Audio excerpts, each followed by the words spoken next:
Okay, so the new Tools of Torment chapter is out, and due to a lot of you seeing my last video, you already know that I wasn't very excited for this chapter due to the lackluster PTB that Behavior put out. Now, in that video, I forgot to mention the Red Forest, Mother's Dwelling rework map thing, whatever, and I very lightly mentioned the perks, but I was mainly upset with how the Skull Merchant as a killer turned out. And this new chapter, fully released today, it's not as bad as I thought it was going to be. Now, let me preface this. The Skull Merchant is not an amazing killer, yet I find her to be somewhat enjoyable to play. Low key, I don't think she's as miserable as she was on the PTB, and that is due to Behavior putting out some alright buffs, but overall, I think Skull Merchant as a killer is not the worst that we've seen,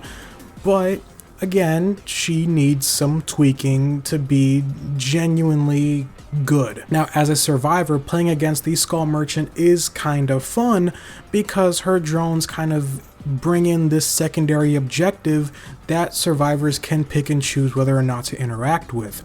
The whole hacking drone risk reward system I think is very cool, and the fact that the Skull Merchant heavily relies on information, it can make walking around a map pretty dangerous if you see a ton of drones blocking off certain areas.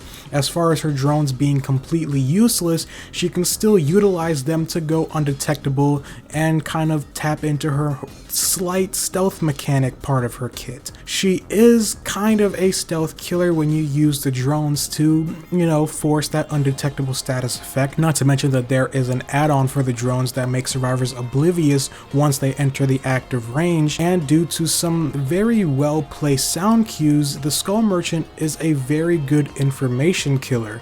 As far as her power being used for the exposed status effect, that's a whole different scenario. You kind of have to set up a web of drones instead of holding a survivor hostage in one area. That being said, Skull Merchant is nowhere near as annoying to go up against as, say, Knight, another very heavy zoning killer, because whereas with Knight he can kind of just get a hit for free, Skull Merchant still needs to work towards being able to get her hit, whereas against a Knight certain pallets just kind of seem unwinnable.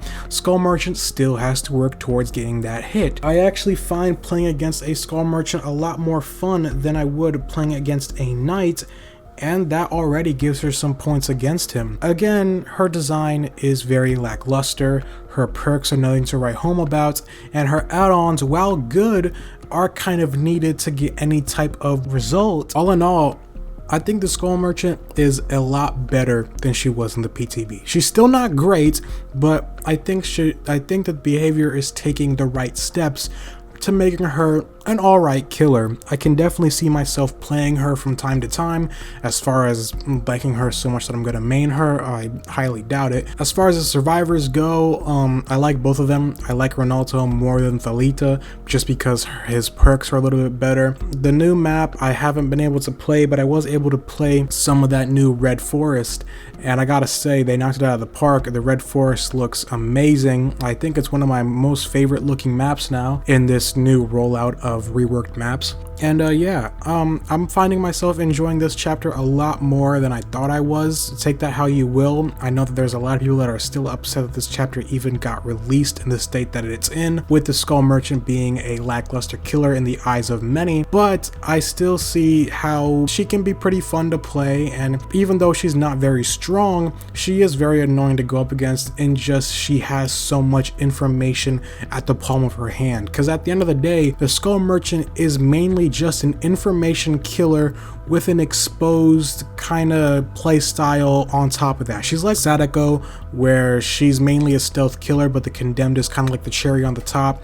Skull Merchant is an information killer with the potential to expose survivors as the cherry on the top. You can know where survivors are across the map if they don't play carefully, and depending on how you place your drones, you can very easily expose survivors. And all in all, she's not great, but she's not bad.